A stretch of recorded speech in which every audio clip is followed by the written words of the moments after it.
And we're back live from our new studios in Southtown 101 in Southtown San Antonio. We're the Gridiron Roundtable, Season 1, Episode 0. I am Richard DeLeon, and I'm here with my guys. Number one Sooner fan in South Texas, Chad Foster. And it's your boy, E-Tally. We back at it again.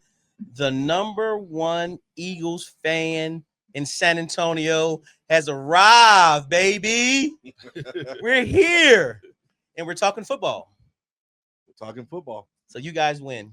I lose. I didn't have to say number one Cowboys fan because I'm representing. I don't know if you're the number one Eagles fan. You're definitely not representing. You're definitely not the number one fan. You look like a Titans Cowboys. fan. You look like a Titans fan. Well, I'm supporting my daughter does go to UTSA, and I'm supporting her with the UTSA hat that she purchased for me. And so I try my best to support, my kids through their endeavors. So that's what we're doing. Yeah. Well, it's exciting. Like I said, we're season 1 of the Gridiron Roundtable.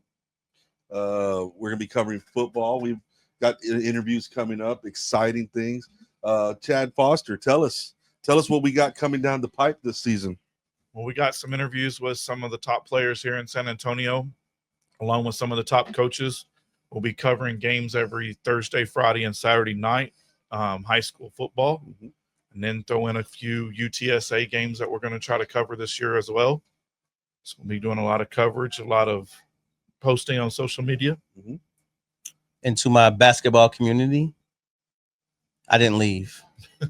I'm still there, but in support of my guys and what we're trying to do, I'm here. So they got me for the first 10, 12 weeks, and then I'm split. You're split. Then I'm split. It's still super sports media. It's still super sports media. You're just talking a little football now. Yeah, that's all. That's all. Gridiron Roundtable. The good, the bad, the ugly of the sport. Well, we're talking about the number one sport in Texas, by the way. When we talk about ugly, we're usually talking about Eagles fans or Philadelphia fans in general. Oh, right? Wow. We're talking about Eagles, Sixers. It don't matter. Well, we're not going to talk about the Sixers. We're not going to talk about the Sixers. We're going to go ahead and keep that a Spurs topic. And but we are going to support our Eagles. And we're going to fly high, fly Eagles fly. And again, we're going to talk some high school stuff in the beginning. And definitely give those young people the platform to just get themselves out there, help make a name for themselves, and just let the city know what we have. And again, we do have a state champion in football. Spencer Valley. I think it's our first one. I think we haven't had a champion since. Again, I'm not a football guy, so if I'm wrong, I apologize. Since 13 years. Was it Steel Knights?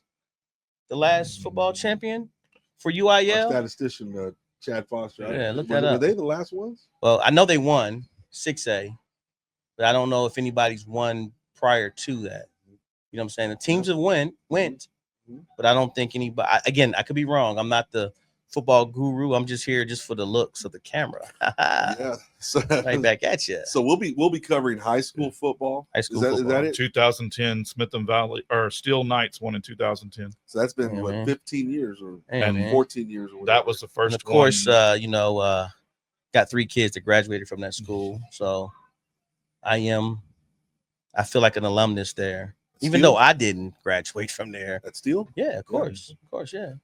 Yeah, Do they claim you as an alumnus? You know what? I'm gonna have to ask them. I'm gonna ask them. I said, I pumped enough money into they booster club. E-Tally agrees to be alumnus at Steele High School. Steele does not agree. I'm going to talk to them. I'm going to talk to both the football guys and the basketball guys. Ask them, hey,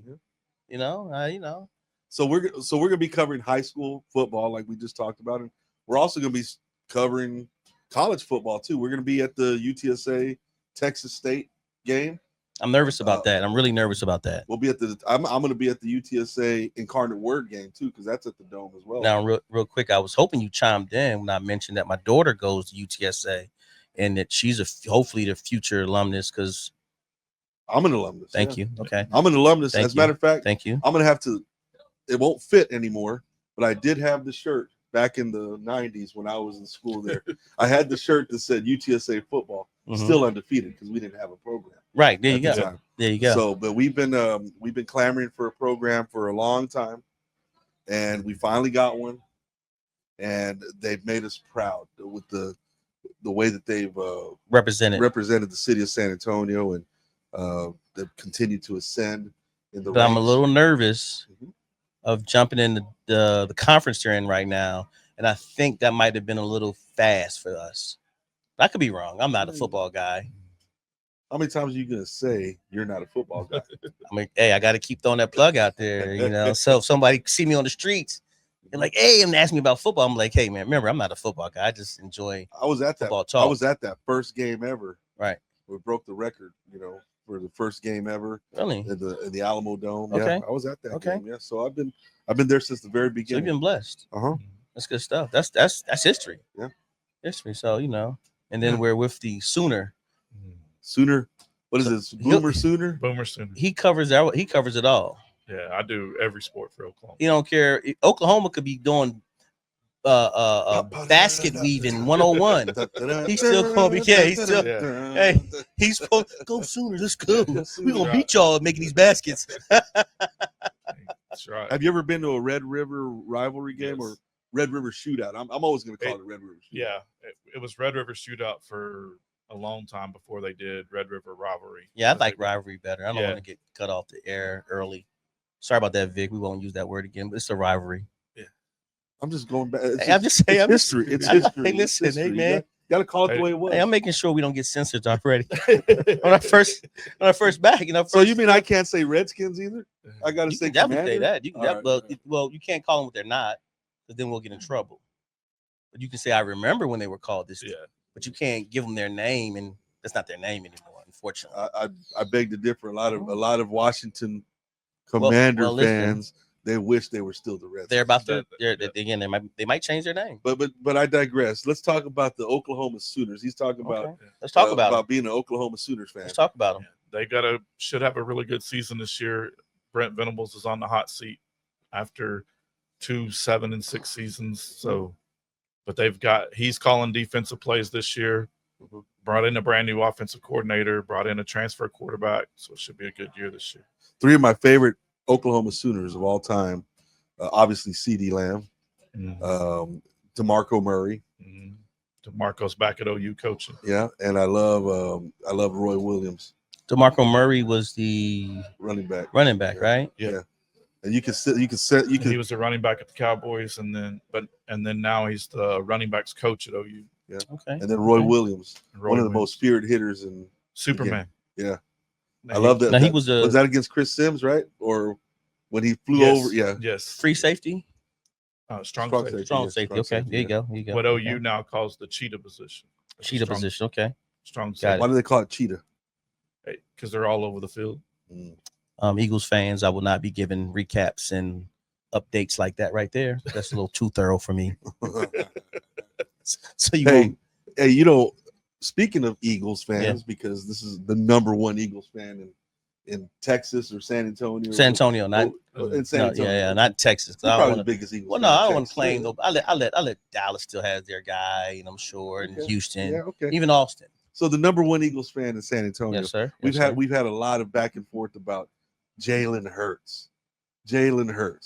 I listen to and I don't watch ESPN that much because it's their opinions are kind of way out in left field. But they did say something earlier today that was interesting. They said if you talk to GMs all around the league, very few of them would pick Jalen Hurts to be their starting quarterback or Nick Sirianni to be their head coach. However, Nick Sirianni and Jalen Hurts are perfect for what the Eagles do. How do you feel about that statement? Oh, it's just stuff for the newspaper. It's just media talk. That's just that's what we're doing here. Well, no, what I mean by that's ratings talk. So think about it. If anything I say, that's why the Dallas Cowboys are so polarizing, because anything he says talking about your owner, it makes news. And all so what we're trying to do, we're just talking hey, so you're telling me you would not take a guy that's been to the Super Bowl in the last 3 years 2 times and was 1 fumble away from winning possibly 2 Super Bowls? Because no matter what you want to say, the numbers don't lie. Jalen Hurts outplayed Patrick Mahomes in both games. So you're telling me you're not going to take this guy who the AFC hates to see? Right now, Patrick Mahomes is the Michael Jordan of the AFC. Only one quarterback has beat him to make it to the Super Bowl. And who is that? Joe Burrow. Joe Burrow. The only quarterback. Joe Shiesty. Joe Shiesty. Yeah. Joe Cool. No, he's not Joe Cool. I think that's Flacco. That's Flacco. That's Flacco. Flacco's Joe Cool. I'm sorry. Mahomes is LeBron James. No, he's Michael Jordan. No. Tom Brady's Michael Jordan. Facts. Tom Brady's Michael Jordan. So hold on. Tom Brady's Michael Jordan. This. I'm loving this part right here. So you're telling me Tom Brady's Michael right now, and what Patrick is doing, he's not the Michael Jordan? Because everyone hates him. He's LeBron. He's LeBron. Everybody hates him. Yeah. No, everyone hates him in a good way. Like they love what he's doing. Like they love the guy. They love his family. They love how he carries himself, and he is feared amongst the league. LeBron's not feared amongst the league. It's guys who like playing with him. He's not feared. Don't talk about Michael LeBron like that. You're gonna in your basketball community. You're gonna get. Hold on. I'm a fan of LeBron, so stop it. You can't say things like that. He's not feared. Again, he's really not by the community. Like everyone loves him. Like, oh my come goodness. After you. The mob is gonna come after you. No, they're not. No. So what you both are saying? Patrick Mahomes is not loved and feared by defenses. That's what you're saying. I'm going by what I'm talking about legacy more than anything. Yes. I'm talking about Mahomes is. So how many Super Bowls does Mahomes have right now? What does he have? 3? 3, right? Isn't it 3? Yeah. How many does Tom Brady have? Well, shoot, he got 6, I think. Yeah. He's got 6. He doesn't have 1. He doesn't have 2. Doesn't have 3. Doesn't have 4. Doesn't have 5. He's got 6. Well, right now. How many rings does Jordan have? He got what? 3 and then 3 more. So that's 6, right? Yeah. So the parallels are unbelievable. Again, he's not done, but for me, I just think that's goofy to say, oh, well, I'm not going to take Nick Sirianni. Where okay, he might not be the best guy for his players. I can agree to that. Or even he sometimes is a little too takes too many gambles. But I'm going to definitely take he's a winner. He's proven it. Just like the guy from went to Jacksonville that we had as a coach. I can't think of his name. Doug Peterson. The #1 Eagles fan. You gotta be remembered. No, I don't remember. Hey man, once you lead the team, man, I don't remember. I don't recollect. I don't recollect who you are. I'm about the current, right? Next, you be talking about asking me about Ron Jaworski and Cunningham. No, we ain't going back that far. Harold Carmichael. Yeah, exactly. He had some big feet, by the way. Harold Carmichael. Yes, he did. Yeah, he had some huge Nick feet, Foles. by the way. Hey, Nick Foles is a legend. But he's the first quarterback to win. Say what you want to say. Wentz was the guy. He got him what? He got us to a 10 wins. Who's your favorite Eagles quarterback of all time? Oh, Jalen Hurts. So over Randall Cunningham. I thought you were a Randall Cunningham fan. Yeah. Well, I am a fan, but at the same time, you said who's great is he? I thought you had the Randall Cunningham bedspread and all that at home. Who won? I got the curtains. Who won? Who won the Super Bowl out of all those quarterbacks? Jalen Hurts. Now then, that's what I got to go with. Nick Foles only got us to 1, and he's 1. He's 1-1. Jalen got us to 2. The Eagles have 2 Super Bowls. Yeah, we got 2 Super Bowls and 3 whole NFL. We have 3 NFL championships before it was called the Super Bowl era. So we have a total of 5 right now. How many Super Bowls do y'all have? That's right. When they had 5 teams. Don't matter. We won. It doesn't matter. We won. I told you that. Had 5 teams. You can have 2 teams. Listen, had 5 teams. Half of them didn't even have cleats. They didn't have shoes. You can have 3 teams. If the Eagles won every time, we the champions. All right. Okay. Let's talk about your guys a little bit. You guys still got some turmoil. What's going on now with your receiver now? Receiver? Or you mean Micah Parsons, the linebacker? Well, your linebackers is problems. I think your receivers having some issues. I think you're not talking about CD Lamb. Yeah, I'm talking about CD Lamb. What kind of issues? I think he turned down a contract, I think, or something like that. No, he just signed a contract. It was something he signed last year. No, it was something. It was maybe it was an endorsement. Let me get my facts. I'll pull it up. He got in trouble the other day because he was standing on the sideline and the referee ran into him. That's right. That's typical Cowboys stuff. Yeah. Right there. Well, and how many times has CD been fined for not wearing the right socks or? He's a rebel. Yeah, he's a rebel. So he does his own thing. Yeah. So we're talking about socks. That otherwise he's top 3 wide receiver. Yes. Michael Parsons. So moving forward real quick. Everyone's so quick to say he's a top this. What makes a top player? In not just football or any sport. What makes the guy Metrics. the guy? So like you said, Tom Brady's the GOAT for football because he has 6 Super Bowls over Montana, where Montana was the original GOAT. So what makes how many Super Bowls did Montana have? I think 2. Was it 4? You has that many? I remember winning that many, but I remember him winning, of course, because remember Steve Young came along too. So Steve Young took a Super Bowl. That might be from what him. I'm thinking. I think Steve Young took a Super Bowl. So from Joe him. Montana has 4 Super Bowls and Steve Young has 1. No, are you sure? Are you sure on that? I'm sure. Joe Montana's 4-0 in the Super Bowls. Okay, he's 4-0. And Terry Bradshaw had 4 Super Bowls. And what's it called? So what's it called? Has 6, but he has 2 blemishes on his record too. By the way, Yeah, he's 6-2. Tom Brady. So again, is Joe Montana really the GOAT? Or he could be. Or are we measuring this by how many Super Bowls you win? Or are we looking at stats? We're looking at straight stats. Because again, Tom Brady did something that Joe Montana couldn't do. He left his team And won a Super Bowl. and won the Super Bowl. Joe went to Kansas City and didn't do anything. Not saying he didn't do anything. I think he took us on playoffs, but Yeah, he went to Kansas City. Yeah. Did some damage. So- beat the Oilers. so what constitutes a player of greatness? It's all opinion. All opinion based? It's all opinion. All right, okay. There's no facts in sports. Tom Brady had 7 Super Bowls. When you said that, I forgot about the Tampa. Tom Brady was 7-3 in the Super Bowl. There you go. 7-3. 7 Super Bowls. Won 7 and lost 3. He lost 3? Who you Wow. lose- who you lose 7 to? Super Bowls. So yeah, he is definitely the Michael Jordan. He's a Michael Jordan? Yeah, So he's definitely Michael Jordan. he's definitely Hands down. hands down. Can't Lost even to the Giants twice. and Philadelphia. Oh yeah, we beat him. Duh. With- Nick with Foles. Nick Foles, yeah. Duh. Damn, I forgot about that. So let me ask you this: if he never went to Tampa Bay and won, is 4-0 better than 6-3? Well, let me ask you this. How many Super Bowls would you rather have? Would you rather have 6 Super Bowls or 4? Or how about this? I'm gonna add something to that. The Buffalo Bills. They're over. They're over, yeah. But Look- do you consider them still Kelly, Thomas, and all those guys? Daryl Talley, linebacker. No relation to me at all, none. But still, I just wanted to throw that out. Who was the worst team in 1992 in the NFL, do you think? Probably the Browns or somebody like that. Yeah. Yeah, Okay. that's the Browns. Okay, so the way I look at the Bills, they lost their last game of the season. So their season was the same as the Cleveland Browns. Okay. Simple.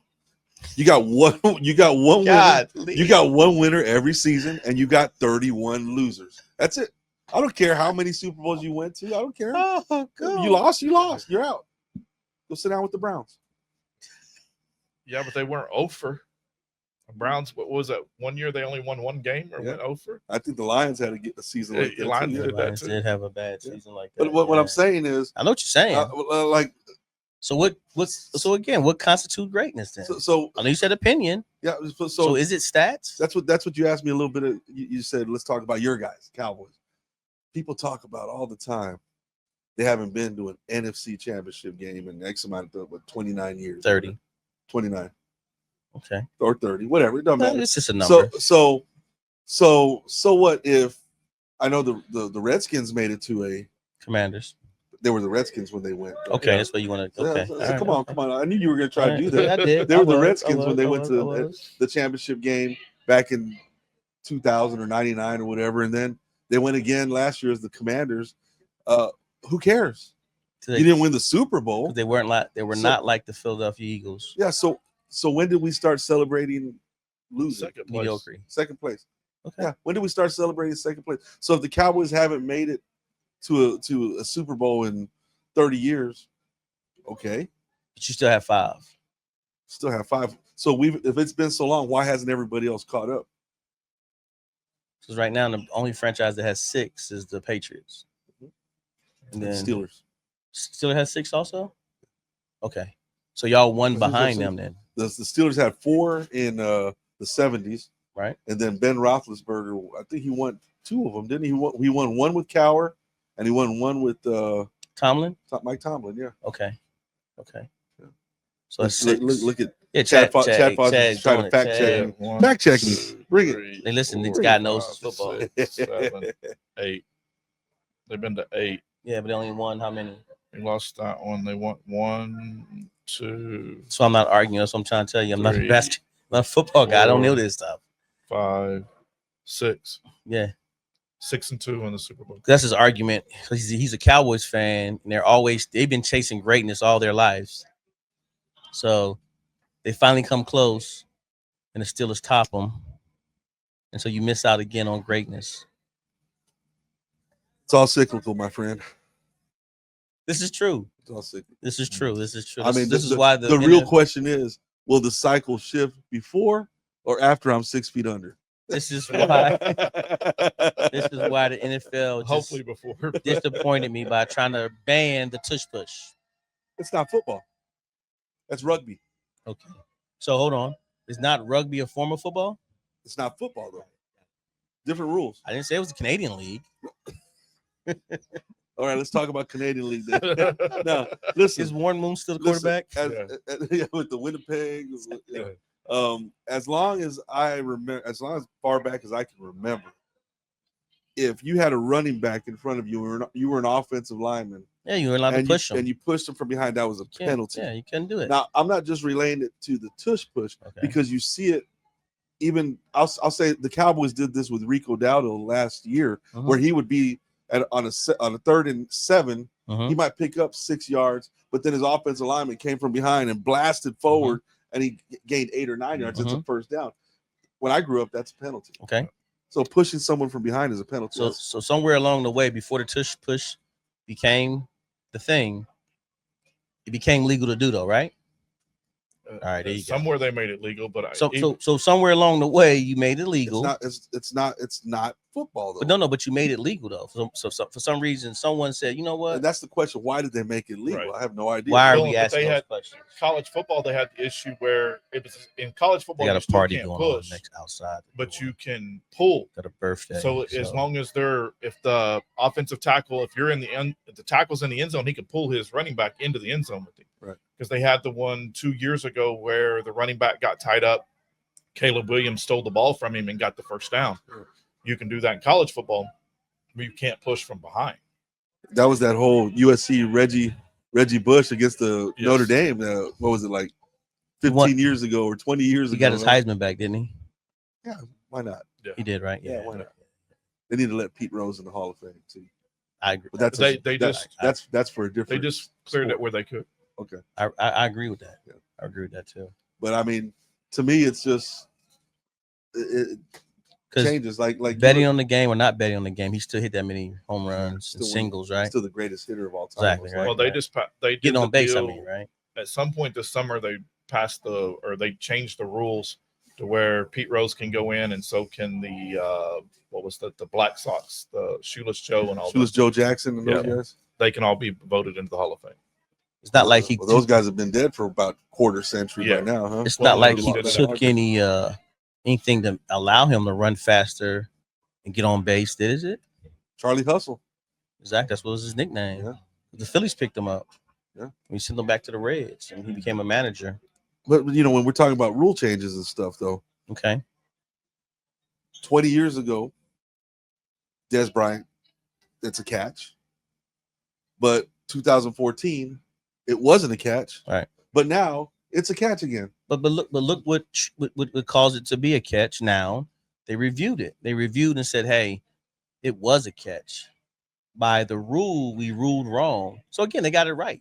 What I believe is the referees are guys that look like us. We got, we're middle-aged guys, whatever. Yeah. And it was unfathomable to them that he could go high point the ball, bring it down, tuck it, turn, switch hands, and jump. That's just such an athletic play. Mm-hmm. He made it look illegal. Mm-hmm. So they called it incomplete.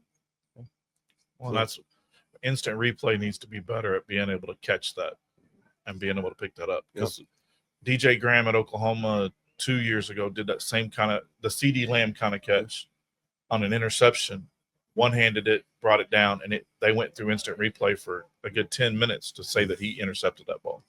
They need to be more in depth when they do the instant replay. Right.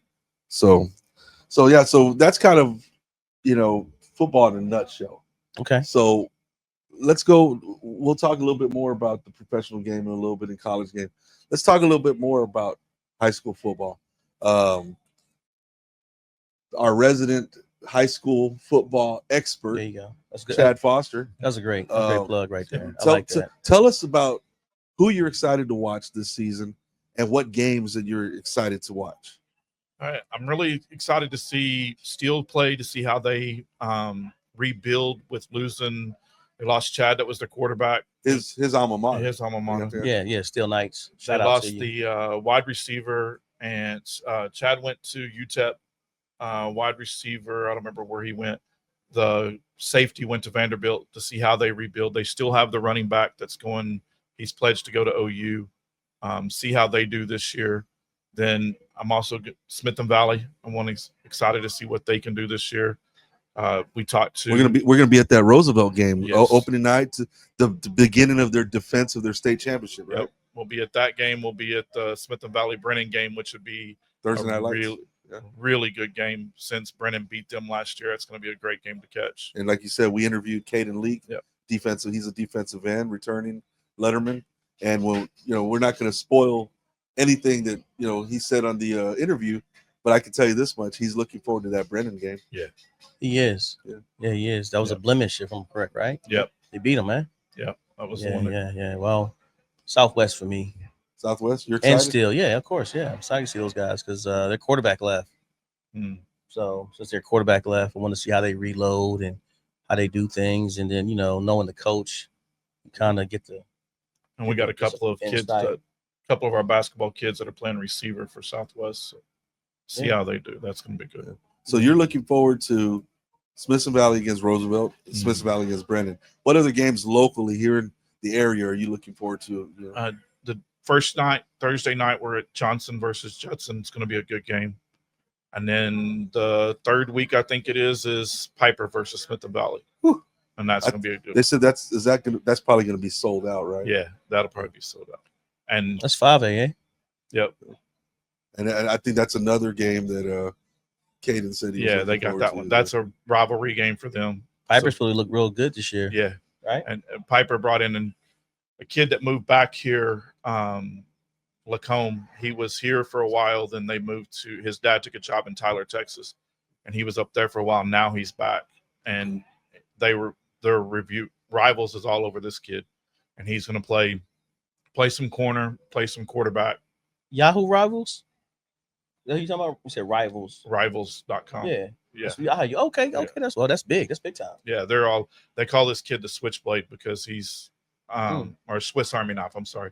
Of the not to say we're worried about Red River Shootout. When you see my Switchblade, I'm like Switchblade. Hold on, what's Swiss Army knife? Yeah. What are we doing here? Yeah. And a Swiss Army knife kid. We're here to 9mm. Whoa, hold on, calm down. Our names. Our producer Vic, are we gonna be able to get that on the air? But this kid's gonna be. He plays a lot of positions: running back, quarterback, wide receiver, and then plays corner and linebacker. So adding him to Piper, plus having a couple of really good corners that are returning, it's going to be that Smith and Valley Piper game is going to be really good. So when you see the city shaking down, and obviously this is week 0 for us, and we've yet to see a lot of these teams square off against anybody else yet. Who do you think could be the last 2 teams standing in 6A and 5A? We'll start with those 2 right now. In 6A, Steele, I think they've always reloaded, always had great talent. I think I see them playing all the way deep in the playoffs. Johnson, depending on how they're going to run up against the last 2 years, they've hit Lake Travis in the second round, and that's not been good for them. Like to see them get over that hump. possibility. They had a real young team last year because they lost the quarterback to IMG, and Ty went to IMG. So they had a brand new quarterback last year. Now he's got a year under him to see how they do. We interviewed Bryson, their wide receiver 1 for them. So I think those two will be up there. And then 5A, it's going to be Smith and Valley and Brennan. Right. I think those are going to be the top teams. Smith and Valley. Not Brennan. Brennan's 6A. 6A. Smith and Valley. Brennan being 6A, then yeah, they'll be one of the top teams because they're right now, according to the rankings that On3 just did, they have Steele number 1, Smith and Valley number 2, and Brennan number 3 for the city. So Smith and Valley will be probably big school for 5A. Yep, that's what they did last year. Brennan and Steele will probably see each other for big school for 6A. Mm-hmm. If I'm correct, Brennan's a big school because that's what happened for basketball. Yeah, and still lost to them in basketball bad. Yeah. So yeah. Okay. All right. So, any players that you think have a chance to make some noise this year and maybe get themselves a few offers or something? Anybody you got your eye on right now?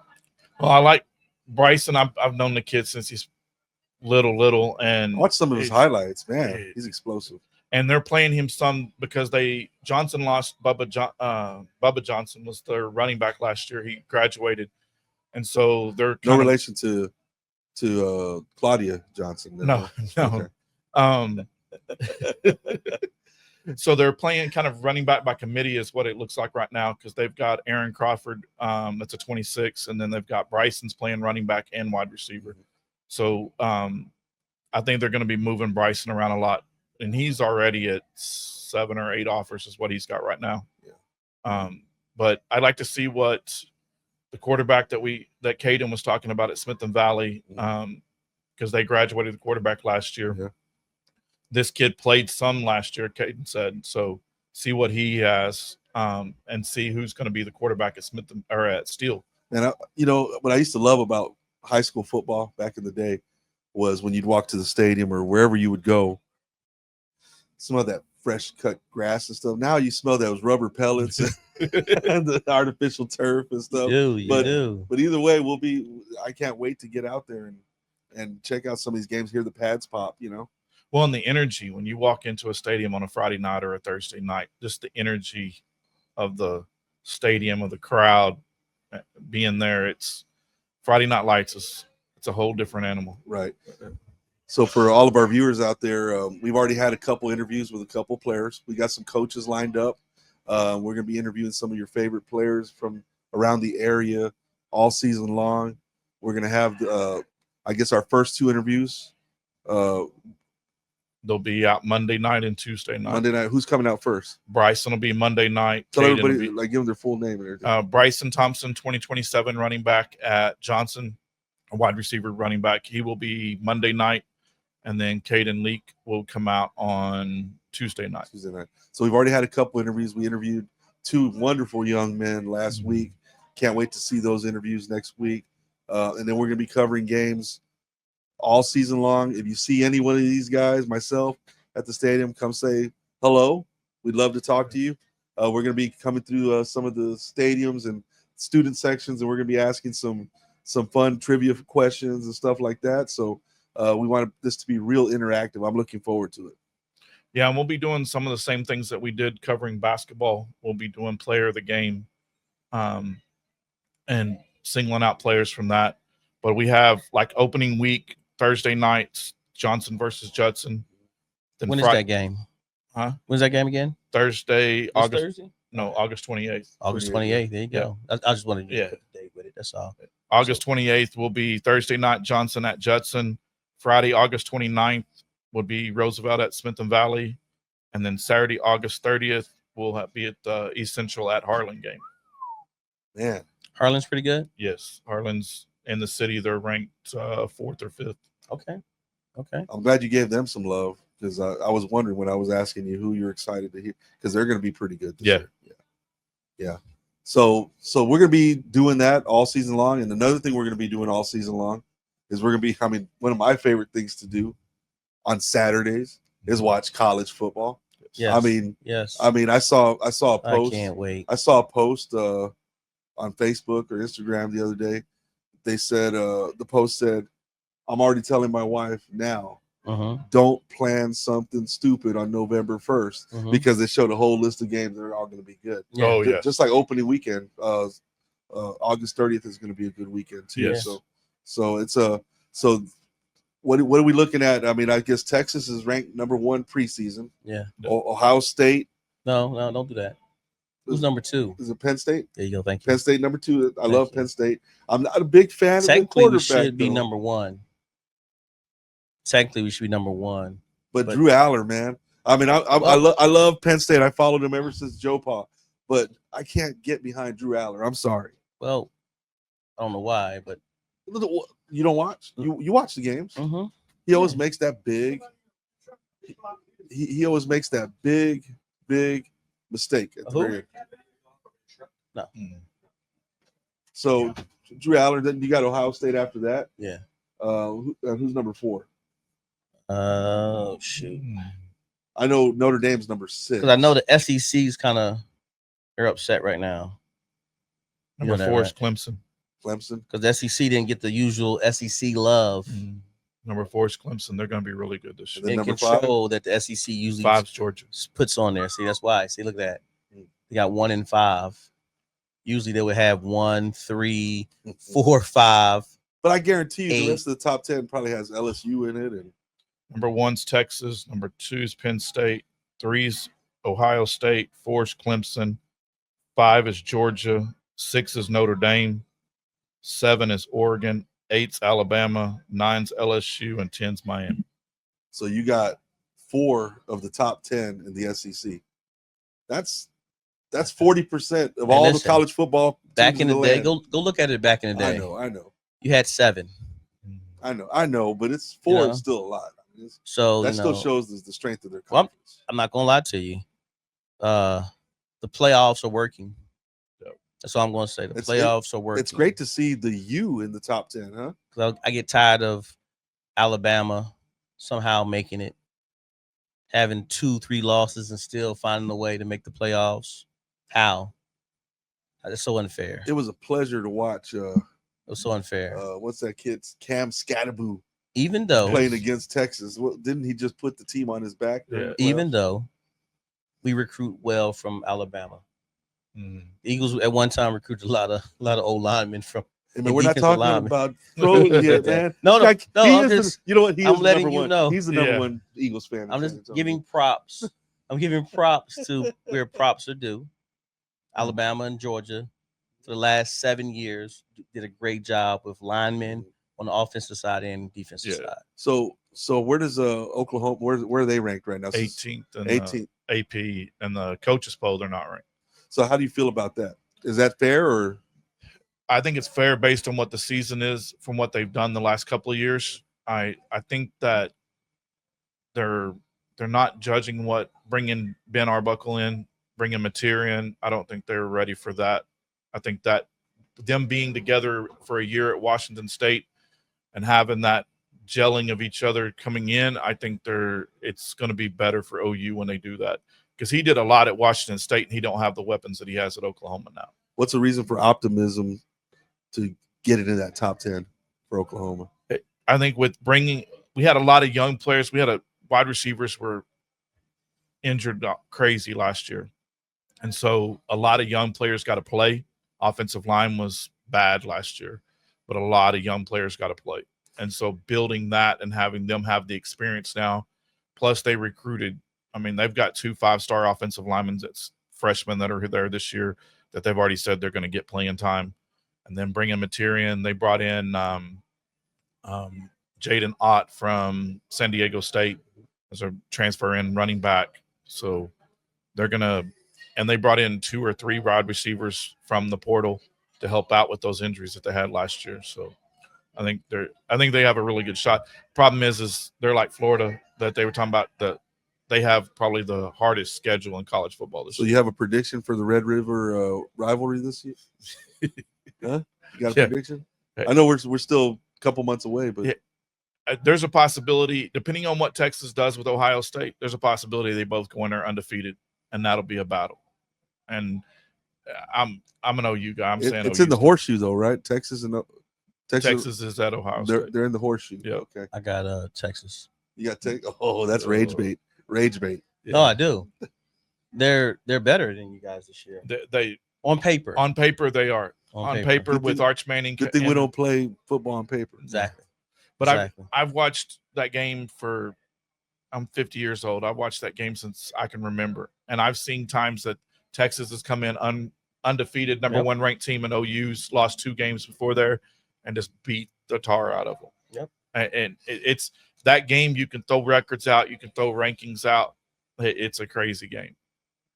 Man, how about yourself? What do you got for Penn State this year? How are you feeling about Penn State? You know what? It's funny that while Chad was talking, I was looking at the record.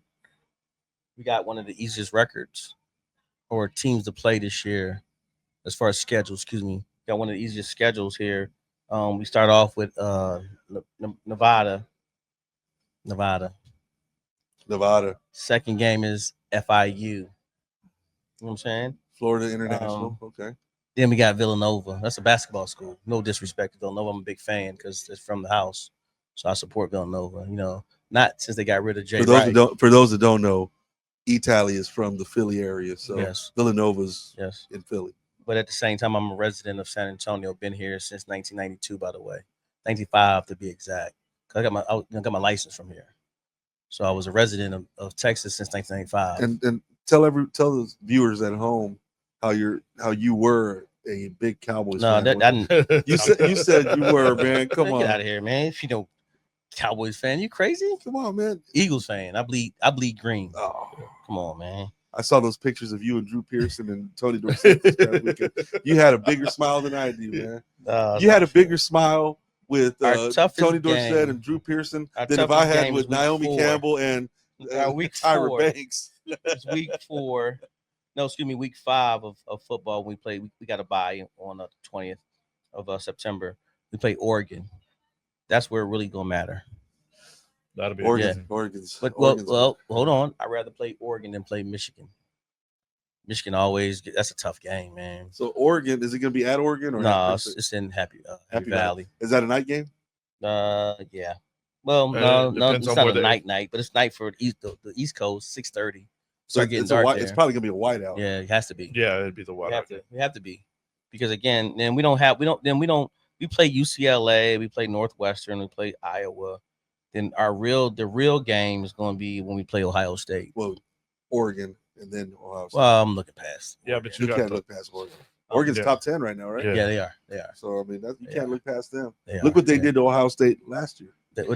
No, they beat us last year too. Yeah, we played them in the playoffs. If I'm correct.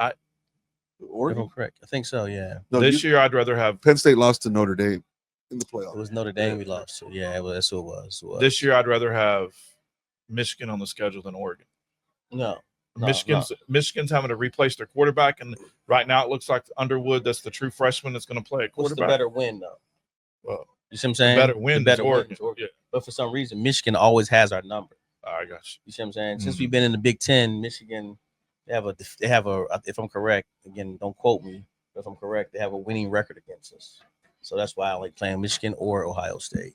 Because since we've been in the Big Ten, it has not been favorable for us. You see what I'm saying? So for me, I like when we were in the independent. It's the curse of Jerry Sandusky, man. So ever since that came out. Well, no. Even before that, but we were also, we were independent at one time with Notre Dame. Yeah, but they, you know why they joined the Big Ten, right? For basketball purposes. Yes, they wanted to improve recruiting for basketball. So yeah, I still remember. It sucks. I still remember that 1986 Orange Bowl against Miami. That was a great game. Well, we won that. That's how we got our name on the map. Yeah. So they lost the one in '85 Orange Bowl. Yeah, we did. If we can beat those, I'm just keep going on it. If we can just go ahead and get past those 2 old teams, we're fine. We're fine. I think Penn State is definitely a playoff team this year. Yeah. Oh no, we're a playoff team. Remember, you can get to the playoffs with 2 losses. You can make the playoffs with 2 losses. Well, and it'll be with a 12 team. What is it? Is 12 team, right? Yeah. With that, you're going to end up with maybe 1 Big 12 team, maybe 1 ACC team, depending on what Clemson and Miami do. Don't forget UTSA.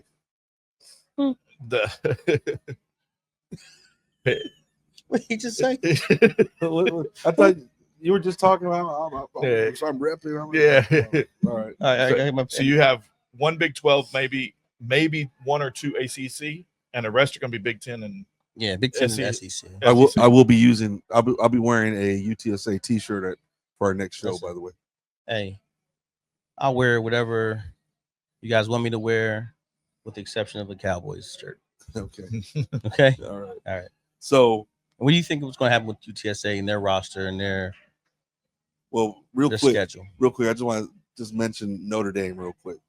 They're number 6 in the nation.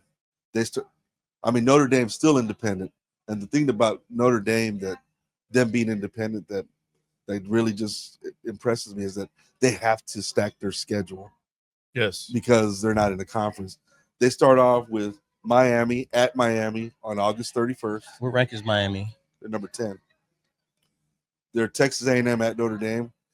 Notre Dame beat Texas A&M in College Station last year, but A&M's always going to be tough to beat. Tough. They're a tough team. And A&M this year, second year under Elko, I think is going to be. I think they have a potential to do something this year. Yep. Then you got Purdue at Notre Dame, which Notre Dame usually handles them. Notre Dame, Arkansas. Arkansas is that SEC. They're sneaky tough every year. Scrappy team. Every year you watch Arkansas play against like Alabama or something like that, and Alabama they'll squeak out a win against them. Yeah, they play them tough. And then you got Boise State and Notre Dame. That'd be a good one. Well, where is that game at home? And is it in? It's at Notre Dame. They're fine. Boise goes. They don't travel well for some reason. Right. They don't travel well. Yeah, NC State at Notre Dame. Then you got USC at Notre Dame. Notre Dame, Boston College, Navy, Notre Dame. Notre Dame, Pittsburgh, Syracuse at Notre Dame at Stanford. I mean, that's so technically Notre Dame's supposed to be in the ACC. Well, they have that agreement. That's what they have an agreement where they have to. Schedule, well, but in the football they did when they did the playoffs, they did the agreement because what is that 6 ACC teams that they're playing this year? They have to put so many. They have to do so many ACC teams that they have to play. So let me ask you a question.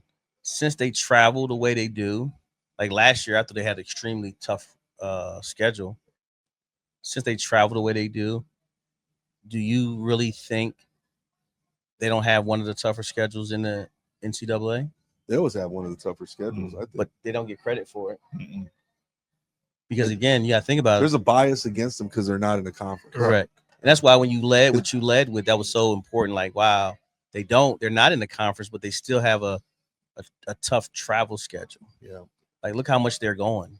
The traditionalists, the college football traditionalists, there's a bias against Notre Dame because Notre Dame is not in a conference, and Notre Dame has their own network deal with NBC.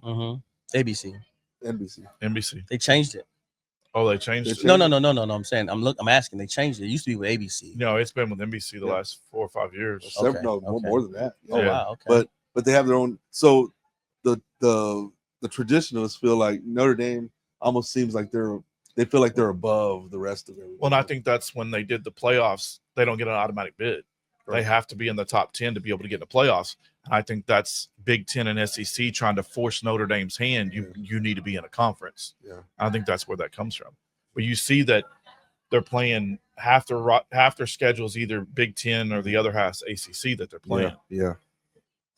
I mean, it's a tough schedule. So if they navigate that schedule, if they navigate that schedule, they deserve to be in the playoff, right? And then I think we talked about UTSA a little bit. They start off at Texas A&M on August 31st. That's gonna be a tough. I think we're a 20-point underdog. I say we because I am alumni. Yeah, you are. I am alumni at the UTSA. There you go. The UTSA. The UTSA. Not the. So we use the. Old English. The. Got it. Old English. Die. So UTSA at A&M. How do y'all feel about that? They're 20-point underdogs. Is there a chance or no? So so what happened last year? Let's just bring that up. They took a step back a little bit. Last year when they played. They didn't play A&M last year. They played Texas State. They played Texas. They played Texas, yeah. They played UT last year. Did they play Texas State too? Yeah, they played Texas State every year. That's what I was thinking about. They got boat raced by Texas State, so that's what I was trying which to is kind of think an about. oddity. That's an oddity. I know, because isn't he the? Yeah. Didn't he used to? Wasn't he there, or they were The student? No, the coach. No, wasn't the student. coach? The student became the teacher in that game. That's what I'm saying. Both coaches used to be together, right? Yeah, they used to coach high school football in Texas together. Oh, that's what it was. Yeah. Okay. Because they just inducted. History lesson. What's the UTSA coach's name? Mike Traylor. They just inducted him in the High School Football Hall of Fame. Yeah. He has a hard job, by the way. Tell me about it. Well, yeah, being here, it's not really like our city. Our state is a football state, but is our city a really football city compared to Dallas having a professional team and Houston having a professional team? Yeah, because is San Antonio a true football city? Go to HEB when the Cowboys are playing. Any HEB. Pick any HEB when the Cowboys are playing. Right. But it's empty. You're Cowboys fans, but are you? It's a difference when you have actual, like, perfect example. Go to an HEB when the Texas Longhorns are playing on a Saturday. Same thing.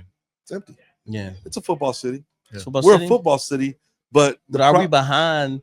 Are we truly behind UTSA? No, and that's what's disappointing. That's my point. That's what's disappointing to me. So are we a football city? We're a football city, but we haven't gotten behind the only real big Division I. I mean, I know you Incarnate Word and is kind of throwing their hat in the ring for Division I football as well. And then Texas State is right up the road. But UTSA is San Antonio's big-time Division I football team. But if you're not an alumni, that's where it comes from. If you're not an alumni, then most of the fans here are college football fans or UT fans. Yeah. And they're at the Longhorns games. It's almost like when Katrina hit and the Saints were playing their home games here. People were at the Dome at the Saints game, but they were paying attention to the Cowboys score more than they were watching the Saints. So it's the same thing. Yeah. It's a UT. This is a UT city, or or a lot of people like A&M here too. Yes, but to me, it's like so many people complain and they beg and about we need an NFL team. Well, if you can't put more than 29,000 people into a stadium, a Division I football game on a weekly basis, you don't deserve an NFL team. So so I guess that's my question to us. How do we rally behind our city D1 school UTSA to make it better, support that what you're saying right there? Because I would go. That's a good question. I think the coach is trying to do it right, because when he took over at UTSA, one of the first things he talked about was the triangle. Recruiting the triangle, the 210 triangle. If you recruit the 210 triangle and you build that roster with a lot of local kids around here, then you bring those parents that are usually in the stadium on Friday nights, you bring them into the stadiums on Saturday. But you have to recruit that area hard. And he did that the first year or two. And then when he started getting bigger, then the transfer portal became an issue. I'm going to go get kids that are playing D2 football and bring them in here. How many players are on a roster, on a college football roster right now? 90. D1 is when they do the new deal that they're talking about doing in January, it's 90.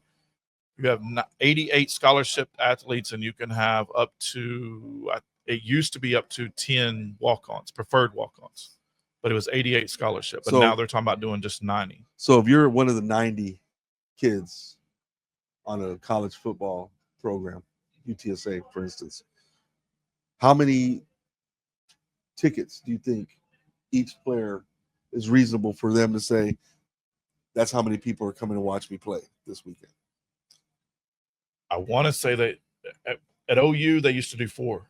No, I'm saying, like, realistically, if you're Eric Talley from Steele and you get a scholarship to play at UTSA, how many people in Eric Talley's family or friends are going to come watch him play every week? Probably average 2. All right. So what I did is I put 20. So if there's 90 players and each of them has 20 people coming to watch them every week, that's 1,800 people in the stands. So the 210 triangle, I get it, but you still have another 40,000 seats to make up. So that takes a community effort. not just the 210 triangle with the kids. It takes a community effort. And I got to be honest with you. After I went to that inaugural game at the Dome, we broke records with the attendance, and that place was packed. You couldn't, I mean, it was loud, and we won that first game ever. It was loud. You could feel the Dome shaking. Yes. And I've been so disappointed since then. When I saw the stadium that Saturday afternoon, Yeah, because we went to go watch what was it, McNeil or McMurray? State. Was it McNeese or McMurray? When did we go watch that game? Who was that? I think it was wasn't it McNeese State? It was McNeese. McNeese. McNeese States. We had a good day that day. No, we had a good day, but again, that wasn't packed. No. So when he made the run and he made it all the way to the conference championship in USA, Kennesaw. It was Kennesaw State. Kennesaw. Okay. Was the stadium packed then? When was that? When they went all the way to the conference championship, they packed it every week. They didn't pack it. I mean, but we had 40,000. I mean, and as we got later in the season, it got more and more crowded. As the record got better and better. Yeah, but it's like that's to me a bunch of front runners. Yes. Okay, so you gotta support your team. Now that they went over to the AAC, we understand that when you go up in conference, the players in the trenches get bigger. Mm-hmm. The speed on the outside gets faster. It's going to take a couple years for you to catch up as a program to playing at a higher conference. So, 3-4 years, maybe. So how many? Yeah, okay, so 3 or 4. Mm. But don't you have to get that expectation out there, or you got to let people know we're going to? And then at the same time, I get it, recruiting outside or recruiting within, but sometimes you got to do what you got to do because to like everything, to put butts in the seat, you have to win. Well, I'm not up front. You got to win. So for me, there's other ways you can recruit within the 210 triangle, he calls it. But again, I'm trying to win. I'm trying to put butts in seat to win because at the same time, what is it? If I win 10 games a year, Baylor. Look at Baylor now. They had RG3, man. Everybody was going there. That's how they built that brand new stadium. Exactly. Because he had one of the most explosive offenses there was. He didn't care what you scored. His job was, Art was trying to outscore you. Mm-hmm. That's just point blank because every other play was a pass. It was a deep pass at that. So to me, we can do it. It's just we got to win. Like I was looking at the schedule right now. You can lose to Texas A&M because it's not a home game. So who really cares, right? It's not a home game. And it's not a conference game either. Exactly. But when you play Texas State, which is not a conference game, he's just giving love. The next 2 games, I'm going to tell you right now. We got to win both of those. You got to curb stomp Texas State. Well, no, you got to curb stomp. You got to curb stomp them. UIW. You got to curb stomp. Hey, listen. Let UIW know there's levels and lanes to this. Yeah. And we know that you're D1, but you ain't a D1. Mm-hmm. You know what I mean? So you got to curb stomp both of those. Yeah. You take your win or loss against Texas A&M and just keep it moving. But your next 3 weeks is loaded. You got Colorado State, Temple. You got to beat Rice, Colorado State, man. North Texas, Tulane, South Florida, Charlotte, East Carolina, and Army. When I look at all these, I don't see us winning any. I don't. They're going to win games. Yeah, they're going to win games. And I'm not saying they're going to win the conference, but they're going to win. No, but we have to win 10. You're saying they have to win 10 to put butts in the seat. Yes, to be consistent. But that's the thing. We just went up in conference. We went up in weight class, so to speak, last season. And it takes about 3 or 4 years to get the studs that you need to compete at a higher level. But what you're talking about on the community level, use Oklahoma, for example. They had 7-5, was 7-5 last year in the record. And so having a losing to them, that's a losing record at Oklahoma. Still sells out 80,000 people. Still made a bowl game. Yeah, but that doesn't matter now. You still get a bowl game. You get a bowl game in college football if you win 6 games because there's so many dang bowl games. Exactly. But you're still, because there's not a NFL team in Oklahoma. So their NFL team is the Cowboys. Right. But you still got to be able to put butts in the seat, and they do with 80. They sell out. It's a sellout. I got an invitation the other day to try to get tickets for season tickets, and it's a waiting list to get season tickets at OU. Right. And I'm trying. Dylan's birthday is the Michigan game, and I was looking at tickets, and they're $400 a ticket to get. He'll be 18, right? last year Yeah, in conference. We went. That's a big year. You might as well And swallow your yes. pride and just buy the tickets. I said we. I said we. Last year we went 4-4 in conference. Talking about UTSA. Yeah, And that was their first year in the AAC. yeah. I think this year they'll be probably 5-3. Yeah. Okay. I mean, I'm looking at their. Okay. They got 8. They got 8 conference games, right? So you got 1, 2, 3, 4, 5, 6, 7, 8. It starts with Temple. We're at Temple. That's a dub. Mhm. Rice at UTSA. We That's a should dub. win that. We should win that game, one. but Rice always gives us trouble.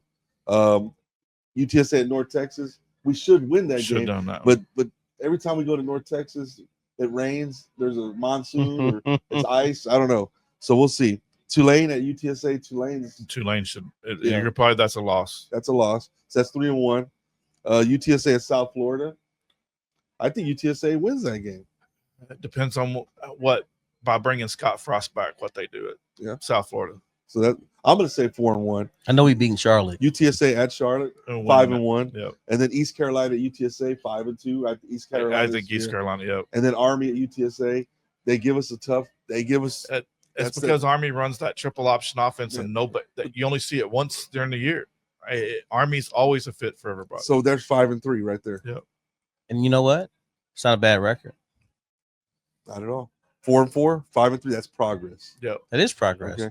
But my thing is, but you can't lose a couple of those games that I call dubs. If you lose your first 3, your first 3 games matter to get that interest up. Yep. Yes. So if I play Texas A&M tough, I'm almost. That's why I said they have to compete against A&M and then beat the next 2. I'm going to say right now that you say curb stomp. We're going to have to curb stomp the next 2. But I will say this. I'll make one prediction. All right.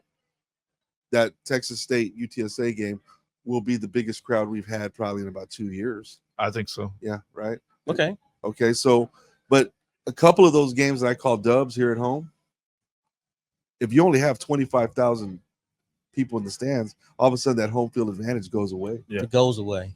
It does. So the community plays a part in that too. They do. So, but again, that's what I'm trying to explain to you. You gotta come out the gate hot. You gotta give us when you go to Colorado.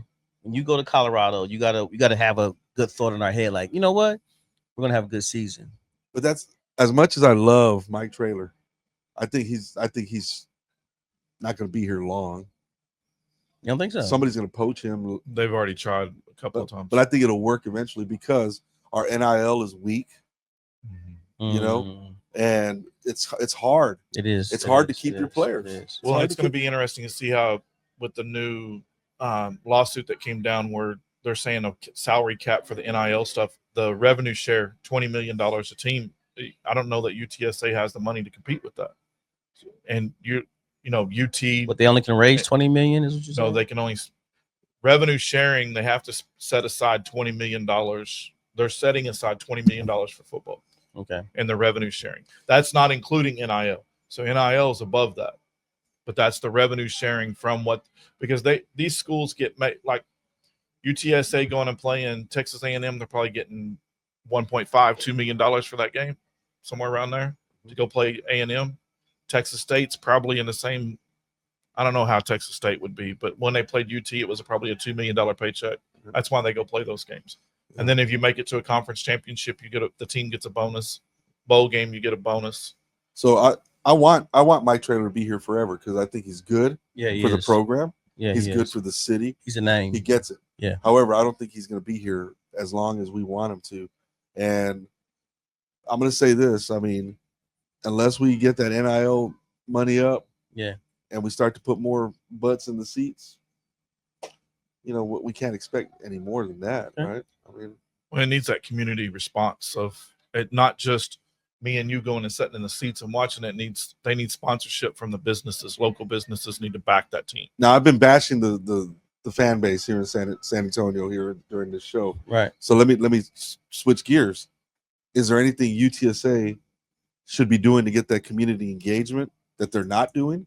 Is there anything that y'all can think of that they could do better to try to get more people into the dome? other than winning. I get winning. Well, is no, one just thing. make the players more noticeable. Like, I always talk, and people always ask me, why do you like basketball over football, as far as promotion and just doing it right? Because you can see and know the basketball player. The football player has a helmet. All I know is little Eric's running out there with number 20 on. At the same time, I don't know what his face looks like until he takes his helmet off.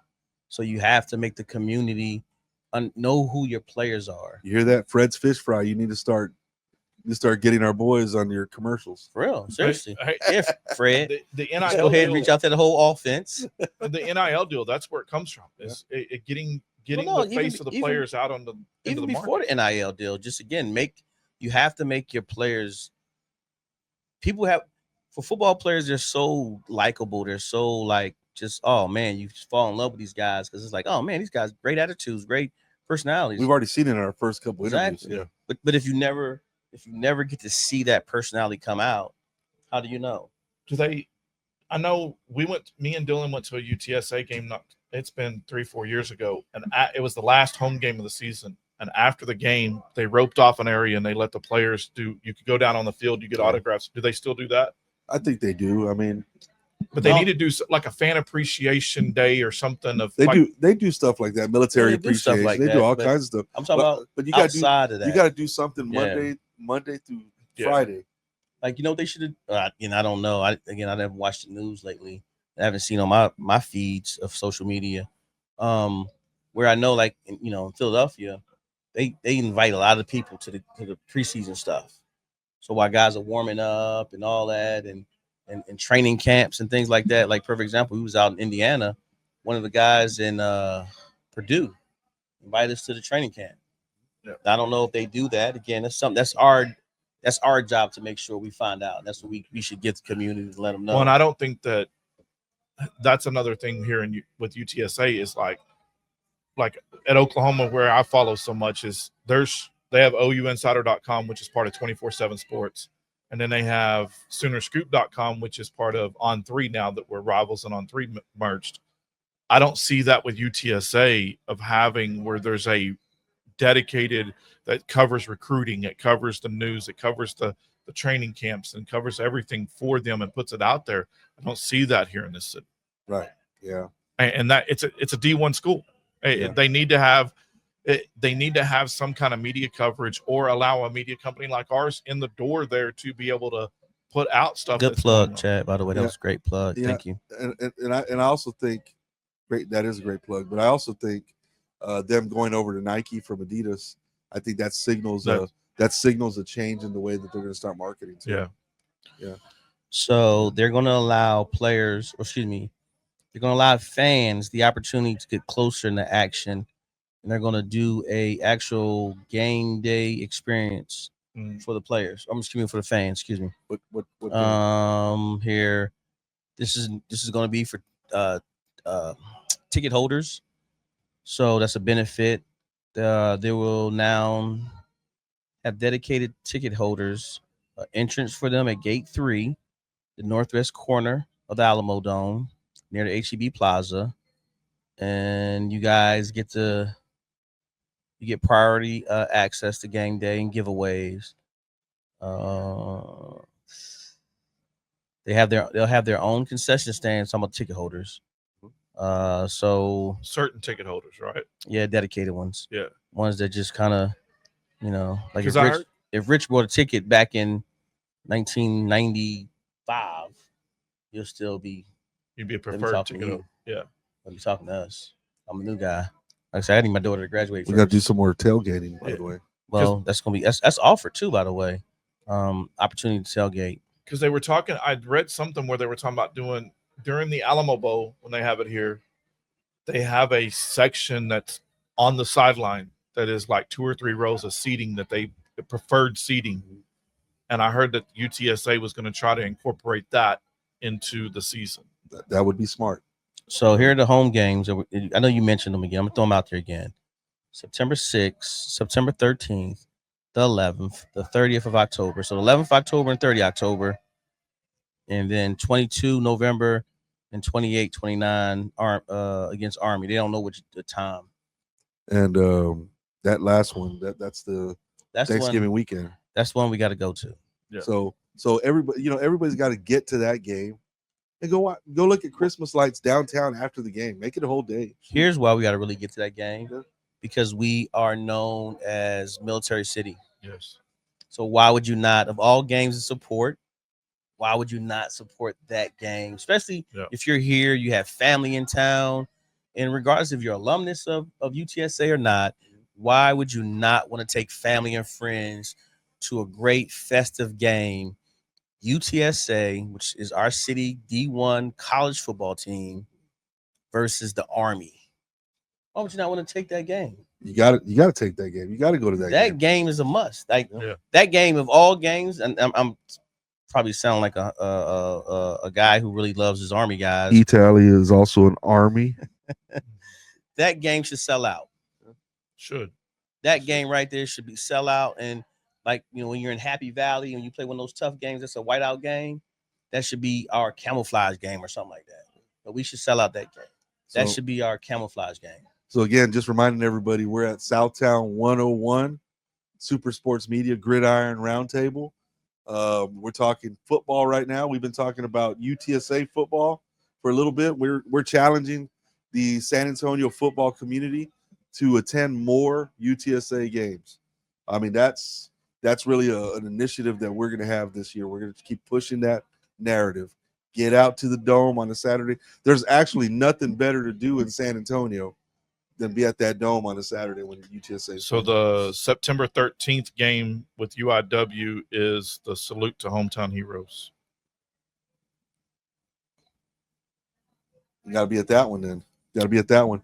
You got E-Tally. Thank you for your service, Army Tally. Yeah. E-Tally. I didn't realize tickets were that expensive. They're expensive. You don't have to worry about that when you're with me. Okay, got it. Say no more. Say no more. And Licky. The UTSA Army game. Tickets. The UTSA Army game is Salute to Service's Senior Day. There you go. It's November. November. Salute to Service. You have to. I mean, how was it? How was that game we went to last year? We had a blast. Hey, for that not to even be that was if I'm correct, the team had just got their D1, so it was like it was kind of like moved to the new conference. Yeah. Right. Yeah. So the atmosphere was awesome. We came in here to the show. I don't know if you remember that. Yeah, we came after the game and we did a show. So to me, the atmosphere was awesome. If Vic doesn't mind, we wouldn't mind coming back in after those games and setting it up and doing. Shout out to our producer Vic on the boards, killing the game. Yeah, definitely. I'll probably be at those games too. So I'm looking forward to the season. So it'll be a lot of fun. So Vic is an alumnus, by the way. Your alum? Yep, UTSA. Yeah, nice. Birds up. What Birds year? Up. I'm 98. before you were born. Yeah, I was on years out there. He's on years out there. Yeah. Hey, chill out. Tell Vic like chill. UTSA football. You say 98? That was the year I was born. Actually, See, I knew that was coming. That's the year Vic was born. That was coming. I'm a UTSA alumni. 1998. See, well, and when I was in school there, one of the teachers said, "Y'all just shoot me an email." And we all looked at each other like, "What's an email? What's the internet?" Wasn't there yet? Yeah, that's when you had the pager on your side to get. Oh, I had that nice pager. Yeah. I had the pager that used to give you sports updates too. Yeah, the Motorola. Yeah. So yeah, let's shift. I know we're gonna wrap up here soon. Yeah, we have to. We're unfortunately we've got some NFL. I mean, we talked about high school. We talked about college. Let's talk a little NFL before we wrap it up here. Well, I'm really sad because I was going to post today. I'm wait till tomorrow because games are start Friday and Saturday. But I was looking and I'm not seeing Shedeur Sanders play against my Philadelphia Eagles. So I'm really sad about that because I really want to see him play and I need him to play well. I need him to play well. I don't care if he starts or doesn't start. I just need to see him play and play well. By the way, next show I'll be wearing my blenders. Thank you. I'll be wearing my blenders. I think we all should. Shout out to Prime Time. Prime Time. Now, you really want to make a statement? Make a statement. If Mike Traylor ever leaves, bring Coach Prime to UTSA. Hey man, Prime got too much going on over there. He got to go. He got a good thing right now. Why would he mess that up? One can dream. Prime Time's waiting for that Florida State job. No, he's not. He's happy where he's at. He got a very good staff. I think he's going to end up coaching the Cowboys. Y'all know that's going to happen. You one think day. so? I do believe so. What's going to end up happening? And you know what? I like what Brian Schottenheimer's doing in Dallas. I do like what he's doing. I've got no problems with. He's trying to instill a new.